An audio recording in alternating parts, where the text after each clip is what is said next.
నమస్కారం welcome back to Lavanya బోనా। ఈ రోజు ఆదివారం సాయంత్రం 5 గంటలు అవుతుంది। మనము ఈ రోజు 7:30 లోపల భోజనం చేసేయాలి, ఎందుకంటే మనకి ఈ రోజు గ్రహణం ఉంది। ఈ గ్రహణం అనేది చాలా చెడుగా ఉందని చెప్పి అందరూ పురోహితులు పంతులు చెప్తున్నారు। తిరుమల గుడి క్లోజ్, అన్ని దేవస్థానాలు క్లోజ్ అని చెప్తున్నారు। ఈ వీడియో చూసే వాళ్ళు ఎవరైనా గ్రహణం అని మర్చిపోయింటే ఈ వీడియో చూసి గుర్తొచ్చింటే మీరు మీకు అందుబాటులో ఉన్న దర్బని తెచ్చి ఇంట్లో పప్పు ఉప్పు బియ్యం ఇంటి ముందర పూజ రూమ్ లో వేసి క్లోజ్ చేసేయాలి పూజ రూమ్ ని। తర్వాత రేపు గ్రహణ శుద్ధి అంటే మనం స్నానం చేసుకొని తర్వాత ఇల్లు శుభ్రపరచుకొని పూజ రూమ్ శుభ్రపరచుకొని గ్రహణ శుద్ధి చేసి దేవస్థానంకి వెళ్ళి రావాలి వీలైనంత వరకు। కంపల్సరీ చేయాలా అంటే నేను కంపల్ చేస్తా లేదు, అది మీకు సంబంధించింది।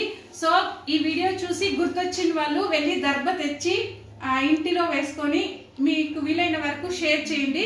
ఈ గ్రహణం వల్ల అన్ని రాశులకి అంత చెడు ప్రభావాలు ఉందా లేదా అనేది మాత్రం తెలీదు, కానీ కుంభరాశి వారికి మాత్రం గ్రహణ దోషం ఉందని చెప్తున్నారు। కుంభరాశి వారు రేపు తప్పనిసరిగా శివాలయం దర్శించాలి। పచ్చి దర్భ దొరకకపోతే ఎండు దర్భ కూడా మన పూజా సామానంగితో దొరుకుతుంది। దర్భ ఒక్కటి మాత్రమే గ్రహణం నుంచి మనల్ని కాపాడుతుంది। ఈ వీడియో కనుక మీకు యూస్ఫుల్ అనిపిస్తే లైక్ చేసి మన ఛానల్ని సబ్స్క్రైబ్ చేసుకోండి। Thank you.